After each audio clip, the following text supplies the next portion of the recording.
শুভ সন্ধ্যা sir. আমার নাম Ruby Parker, আর আমি একজন ড্রেস ডিজাইনার। আসলে এটা আমার বান্ধবীর একটা সমস্যা। সে একজন মুসলিম আর বিয়ে করেছে একজন হিন্দুকে। তবে সে ইসলাম পালন করে, আর তার স্বামী হিন্দু ধর্ম পালন করে। এখন সে এবং তার পরিবার বিষয়টাকে সহজভাবে নিতে পারছে না। তাই আহ, দয়া করে এ বিষয়ে কিছু বলবেন কি? কারণ সে এ ব্যাপারে দ্বিধাদ্বন্দ্বে আছে, আর ও লোকটাকে সে প্রচন্ড ভালোবাসে। প্রশ্নটা ঠিক করে বুঝছি না বোন। আপনি বললেন একজন মুসলিম মেয়ে হিন্দু ছেলেকে বিয়ে করেছে, আর সে ভালোবাসা ছাড়া কিছু বোঝে না, সে এখন কি করবে, এটাই কি প্রশ্ন বোন? হ্যাঁ, বিয়ে করেছে নাকি করেনি? বিয়ে করেছে, কোর্ট ম্যারেজ। Court marriage. বোন বললেন যে একজন মুসলিম মেয়ে হিন্দু ছেলেকে বিয়ে করেছে, সে ভালোবাসায় পাগল, কোর্ট ম্যারেজ, তার কি করা উচিত? কোরআন যা বলছে তা হচ্ছে সূরা বাকারা অধ্যায় 2 আয়াত 221। বলা হয়েছে যে মুশরিক নারীকে বিয়ে করো না, মূর্তি পূজারী নারীকে বিয়ে করো না, যতক্ষণ না সে ঈমান আনে। বিশ্বাসী নারী যদি কৃতদাসীও হয়, অবিশ্বাসী নারীর চেয়ে সে অনেক উত্তম, যদিও সে তোমাকে মুগ্ধ করে।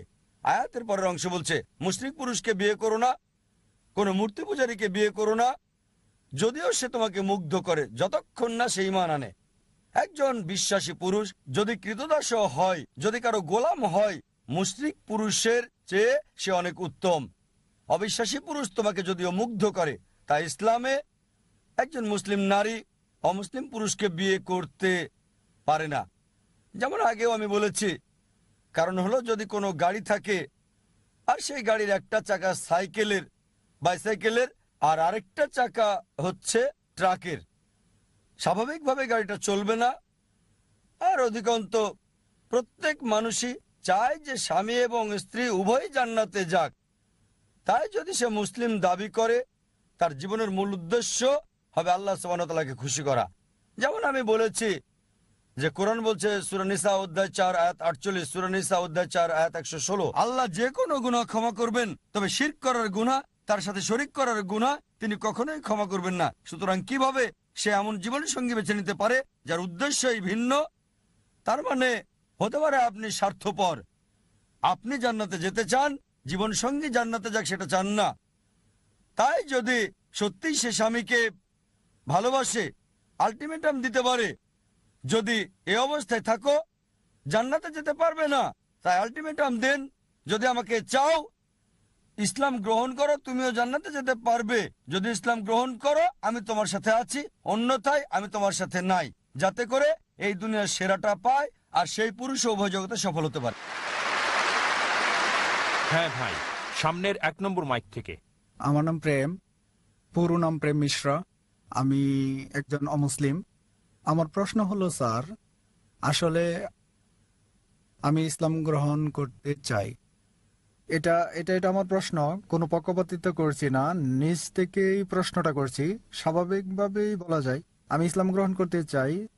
তবে ভালো মুসলিম মানে কিভাবে, আসলে ভালো মুসলিম কে বা কারা, এই জন্য আসলে জানতে চাচ্ছি। ভাই যদি শুনতে ভুল না করে আপনি ইসলাম গ্রহণ করতে চান আর জানতে চান আসল মুসলিম কি, হ্যাঁ, কিভাবে ভালো মুসলিম হওয়া যায়। কিভাবে ভালো মুসলিম হবেন? ভাই ভালো মুসলিম হতে হলে, মুসলিম মানে যে নিজের ইচ্ছাকে আল্লাহর কাছে সমর্পণ করে। তাই যদি আপনার ইচ্ছাকে আল্লাহর কাছে সমর্পণ করেন আপনি মুসলিম।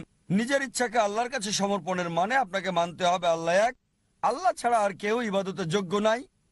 বিশ্বাস করতে হবে মুহাম্মদ সাল্লাল্লাহু আলাইহি ওয়াসাল্লাম সর্বশেষ এবং চূড়ান্ত নবী। আর যখন আপনি কোরআন পড়বেন, যা আমি আগে লেকচারে বলেছি, এটা সর্বশেষ এবং চূড়ান্ত নির্দেশিকা বই মানব জাতির জন্য। তাই যদি কোরআন পড়েন এবং আমল করেন, আল্লাহর নির্দেশ মেনে চলেন, যদি বিরত থাকেন যেগুলো আল্লাহ নিষেধ করেছেন সেগুলো থেকে, তাহলে আপনি একজন সত্যিকারের মুমিন হতে পারবেন। আর আরেকটা বিষয়, হুম। স্যার আমার সম্পূর্ণ পরিচয়টা কি বদলাতে হবে, যেটা আমার অমুসলিম অবস্থায় ছিল? আপনার নাম, এটা বাধ্যতামূলক কিনা তিনি জিজ্ঞেস করছেন। নাম পরিবর্তন করা বাধ্যতামূলক কিনা মুসলিম হওয়ার পর? না, এটা বাধ্যতামূলক না, তবে চাইলে করতে পারেন।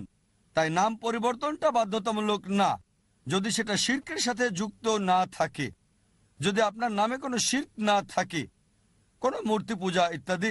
তবে যেটা হতে পারে, আপনার আগের নামও থাকতে পারে অথবা নতুন নাম নিতে পারেন, তবে মুসলিম হিসেবে যদি গর্ব করেন, আমি বলবো মুসলিম নাম রাখতে, যাতে লোকজন আপনাকে চিনতে পারে। যেমন কেউ ডাক্তার হলে তখন ক্রস চিহ্ন রাখে, মানুষকে জানাতে যে সে একজন ডাক্তার। একইভাবে বাধ্যতামূলক না যে নাম বদলাতেই হবে, তবে যদি বদলান সেটা উত্তম, মানুষ জানবে যে আপনি মুসলিম। আমার প্রশ্ন হচ্ছে, আপনি কি এখনই ইসলাম গ্রহণ করবেন? জি স্যার। আপনি কি বিশ্বাস করেন আল্লাহ এক? হ্যাঁ। আপনি কি বিশ্বাস করেন মূর্তি পূজা নিষিদ্ধ? হ্যাঁ স্যার। আচ্ছা, আপনি কি বিশ্বাস করেন নবী মোহাম্মদ হলেন সর্বশেষ এবং চূড়ান্ত নবী? হ্যাঁ স্যার। কেউ কি আপনাকে ইসলাম গ্রহণ করতে বাধ্য না করেছে? স্যার, অবশ্যই না। কোন অর্থনৈতিক চাপ? না স্যার। কোন শারীরিক চাপ? না স্যার।